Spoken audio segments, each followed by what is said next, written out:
கிறிஸ்துவுக்குள் பிரியமான சகோதர சகோதரிகளே, இயேசு கிறிஸ்துவின் இனிதான நாமத்தில் உங்கள் அனைவருக்கும் என் அன்பின் வாழ்த்துக்கள். இன்றைய தினம் உங்களுக்காக கொடுக்கப்பட்ட வேத வசனம் லூக்கா எழுதின சுவிசேஷம் 17ஆம் அதிகாரம் 33ஆம் வசனம்.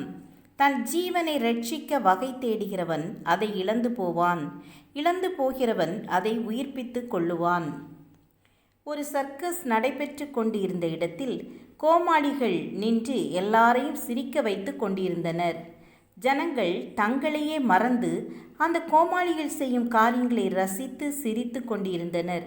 திடீரென்று கோமாளிகளில் ஒருவன் வந்து, இந்த சர்க்கஸ் கூடாரம் தீப்பிடித்து விட்டது, உடனே வெளியேறும்படி கூறினான்.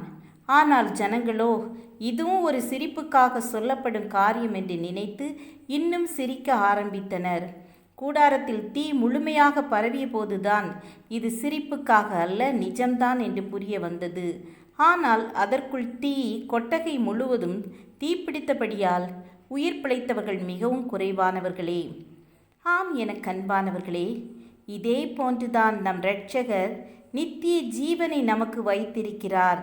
அதை நாம் பெற்று கொள்வதை விட்டுவிட்டு இஷ்டம் போல் இவ்வுலகில் வாழ்ந்து கொண்டிருக்கிறோம்.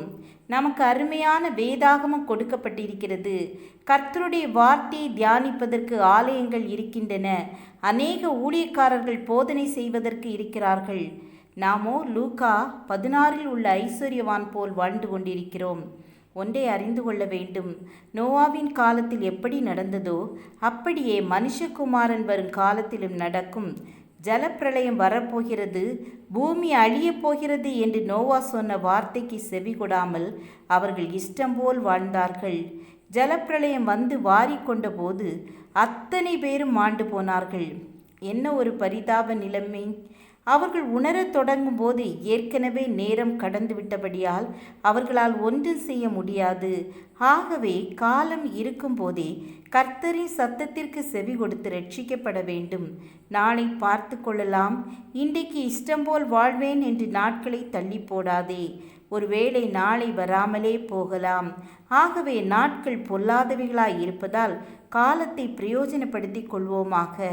அவருடைய சத்தத்திற்கு செவி கொடுக்கிறவர்கள் பாக்கியவான்கள். இந்த நாளே இரட்சணிய நாள் என்று இரட்சிப்பின் கோட்டைக்குள்ளே நாம் வந்துவிடுவோம். ஜெபம் செய்வோம். எங்களை அதிகமாய் நேசிக்கிற அன்பின் பிதாவே, உம்முடைய வருகையில் நாங்கள் காணப்படும்படி எங்களுக்கு இரக்கம் காண்பீங்க. எங்களை பரிசுத்தப்படுத்துங்க, பரிசுத்த பாதையில் வழி நடத்துங்க. உம்முடைய சத்தம் கேட்டு சித்தம் செய்ய எங்களை தாழ்த்தி ஒப்பு கொடுத்து ஜெபிக்கிறோம். இயேசுவின் நாமத்தில் பிதாவே, ஆமேன், ஆமேன். God bless you.